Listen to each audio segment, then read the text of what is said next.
So maayong gabi, mao ni gini ang atong gipaabot no nga full episode sa atong vlog sa Mangudlong Paradise Beach Resort wherein ngadto mi nagstay sa Camotes Island travel vacation namo in celebration sa birthday ni Kuya ninyo. And we are very much honored to be guided by our friend, by of course si Jake, no, ang F&B manager sa Hayahay Restaurant and some various restaurants sa Camotes. So dagan kay siya gidala, kauban ni nako dai siya again sa previous company namo sa usa ka luxury nga resort diri sa Lapu-Lapu. And it's a great honor and privilege also to be welcomed by the resort manager himself, put ang in charge diri sa Mangudlong Paradise Resort, si Sir Al, and who happened to be my colleague as well and my mentor way back in sa previous company namo. And si Shaira po ang kastorya ni Mrs.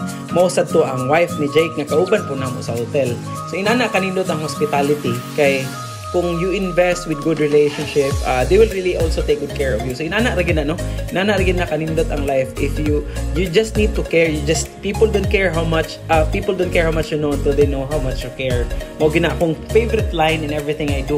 Kay mao ra man sa nay pinakanindot nga recipe if you want to be successful sa asa nga field. Okay? So knowing to apply that knowledge to care. So mao na siya ang recipe. So okay, balik na ta sa atong vlog, no. So karon wala day mi mo tour immediately sa area anang adlaw kay mo pudto ang outside tour. Nuroy mi sa different areas. So kana as you can see sa video karon, nag-video ko sa restaurant nila. Kanang nga time karon naami sa pool naligo together with the kids gikan sa amoang tour. And we have ako ni-order kong bottle of wine kay super ka-affordable dire, murag at cost ra gid ang ilahang pagpresyo sa mga wine kay kung sa hotel pag gini mo gipamalit medyo mahal-mahal gini siya. Okay, so that's our first night, and the first day mo ni among view sa amoang gistayhan nga family room. So praise God for another day, and excited pud me to spend the day for 2 days na gyud nga full na arami sa resort. To create memories, bonding sa among pamilya. Kay maor ginay ng rason nga naningkamot kog maayo ay usa sa pinaka main reason gina kung ano naningkamot ko og sila pud akong motivation. So ang ikog ni mata na dayon, kuyog-kuyog na dayon siya sa ako tagaanta mo gamayng quick room tour lang. So mo na pasensya kayo sa katag-katag si Charles manggod-ana. Joke lang. So mao na ang bed, nindot kaayo, no? And naasa ta kompleto na diya TV, air condition, well sanitized, super kalimpyo sa area. And again, as mentioned, mao na among view sa moang family room, nya matabunan ra na siya og curtain. So mao na ang outside view sa amoang family room, and then si Mrs. nagrampa-rampa dayon iyang gipagawas na niyang beauty.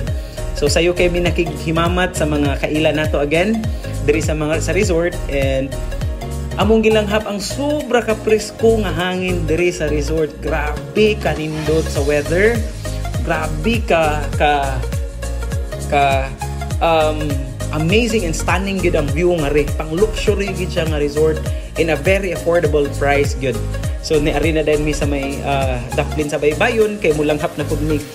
Nindot kayo ang hangin daplin sa dagat, and then tanawa tantalizing and kuan kayo kanang tempting kayo ang balas. And just so you know, gatiniil ra gyud ko sa entire stay nako kay lahi kayo ang limpyo kayong area, and then nindot kayo i-feel lang ako ang tiil sa unsa kanindot diri sa Camotes nga island.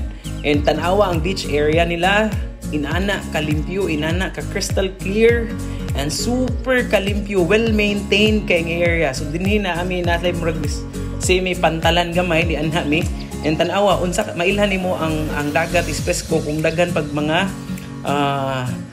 species nga makita nimo mo na mga crab. I think di siguro na makaon pero daghan jud kay sila. Ako na siyang gibidyuhan kay even ako na amazed ko ngay nana ka abunda. So that's the view ni nga naglakaw-lakaw mi sa pantalan while gatiniil ko ana. Init kayo mo nang napagtong gid ko kung makakita mo na ako karon medyo pagtong pagid ko, but it's okay para mailan nga natay Camotes vibes kumbaga. Charot. Okay, so padayon ta sa atong vlog. So tanawa sa kadako sa area, namahaw nami aning dapita. Supposedly ari ta mi sa garden, but si si ang amuang prinsesa medyo gisapot-sapot man, nakaandam na unta kog kape diha, namalhin na lang mi sa amuang room. Kung adto na lang mi nagpa room service na lang mi, and shout out lang po sa ilang service staff na si Alnel, nga grabe gyud kanindot og serbisyo. Liwat gyud sa resort manager, grabe gyud kay sila moatiman sa mo, personalized kaayo mo na nangaon mi diha. Of course, pila ray kaon, gawas-gawas, dakop-dakop dayon. Kay kining usa di gyud mo sulod, ari gyud sa gawas. So kami, ako nay nagkugo, si Mrs. na pod akong gipaligo, puli-puli lang migbantay tan-aw nang hambog mi sa super powdery sand. Grabe ka, magpingping kag ilang sand ganto. And yeah, of course, typical nga beach, no? Si Stimpio nagduwa-duwa mi ni Bril diha. And si Bril ray wala malingaw, ako mo'y nalingaw na hinuon sa amo ang pagbuhat-buhat og mga different layout from the sand. No, mo na si Bril, mo na si Dora Bril the Explorer. So nag-enjoy kayo siya. So kani nga dapit mo ni ang time nga si Bril nagrampa-rampa, nagbuhat-buhat, nagbuot-buot sa iyahang gibatig kaanyag o sunbathe kunuhay. I don't know, wala gini na mo siya wala niya, this is one, di na siya ingon nga gituyo na mo gipahigda, no, iyaharagi ng lihok diha tanan diha. So ako lang po ning gi-appeal sa vlog kay usa ni sa memorable na ko nga seeing my kids happy. Mao gini ako ang pinaka fulfillment na pud. Malipay kay ko as a father nga ako mga kids malipayon and nag-enjoy sila sa ilang vacation as they also deserve it. Mo nang naningkamot ko. So pila ra istorya, muna nagdakop-dakop na din si Mrs.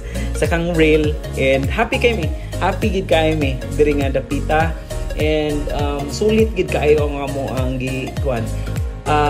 Mo nagingon ko nung ang kwarta mabalik ra pero ang oras dili na. Mo nang you make the most out of it of your time, atong i-spend sa right person, atong i-spend sa atong loved ones, i-spend nato and dili nato ang angan. Kay of course ako inigbalik na po na kong trabaho, grabe sa dili sa lalim ang pagpantrabaho, ato yung i-dedicate sa dangatong oras. So kung oras sa bakasyon sad, kung oras sa trabaho sad. So inaana gid ang akong mindset. So ako lang gi-balance kay dili sad pwede nga puros ra pud bakasyon, wala na noon tay trabaho. So ato sang i-balance pud nga kung trabaho na pud gyud. So I hope sa kani nga video nag-enjoy pud mo, and it also give you a realization nga importante gid kayo ang balanced life, importante kayo ang ato ang priority. Again, hope ma-encourage pud mo to spend time with your family. Dili kinahanglan nga mahalon gyud ang inyong laagan, nindot kayo ang area. Sometimes ang kuyog ninyo ang pinaka-importante. So kani nga time mahapon na din di man gid matulog si Bril. So ako di sad ko katugyod kay bantay mi. So among gibuhat, nag-jogging mo nin time nga nagpakuan ko diha, nagpabalik alindog program or BAP, di ba? So mo ning jogging ko. I don't mind nga kanin time medyo init-init pa pero wala ko ipaki kay grabe gyud kanindot sa area. Murag para nako, how I wish kung pwede na lang gyud mo stay nga ri na lang gyud ko. But sad to say, we need to, go back sa reality and manrabaho na po tagbalik pohon-pohon. So yeah, gi-enjoy lang namo, amo lang yung gi-make use ang time because di na gid mabalik siya. So at least kung among ma-reminisce ang mga good memories nga among gi-spend sa time, especially birthday ra ba ni Kuya. O pila ray dagan sa oras nagandam na mi para sa amuang special dinner kay birthday man ni Kuya. So ang nakanindot gyud ani diri pud sa Mangudlong Paradise ang ilang service. We're in grabe 5-star kayo. Since special birthday man ni Kuya, they have offered to us a very nice experience nga pwede daw mi mag-dinner by the pool nga exclusive. So ilaming gisatapan dinha sad mi celebrate sa birthday ni Kuya. So those are the things nga dili gid namo makalimtan, and those are the things nga grateful kayo mi. Muna nga naningkamot gid ko despite sa kakapoy o pagpantrabaho, but God willing pohon kita na po ang magnegosyo. So muna dili man sad kinahanglan fancy gid ang one chapsuy ra bida mong gi-order og crispy pata, no, kana ra unya tik naman mi sobrang gikaon atong sa nangaon mi sa gawas among gidara pod wa kay bawo ang taga-hotel na. Hopefully dili masuko si Sir Al makakita ni nga video. And guys, kung makaabot mo ani nga video ha dire dapita, like and share, and then muhatag ko og GCash if inyo lang kuan i-hashtag Custodio Family, and then itag pod me, and then or i-mention me para makakita mi nga inyo gyud gi-share kamo pun tan-awon. So I hope the moral lesson siguro ani nga vlog is not just about nagpaibog mi, wala, I mean kuan kanang aning amo ning gi-show sa inyo ha, because we want you to realize the value of family. Atog yung ihatag quality time sa ilaha, and then work is work but family is family, so priority nato sila. Always remember sila ang rason nga naning kamuta. So maning yun, mawala na lang ang trabaho, ayaw lang ang pamilya. I've learned a lot. We've been through a lot of challenges, but kaluwi sa Ginoo, as long as naa si God, di kita pasagdan. So thank you kayo sa pagtanaw ning almost 11 minutes nga video. And I hope na amoy nakatunan. And then like, comment, subscribe, or follow na lang sa day sa mo ang vlog to. Okay?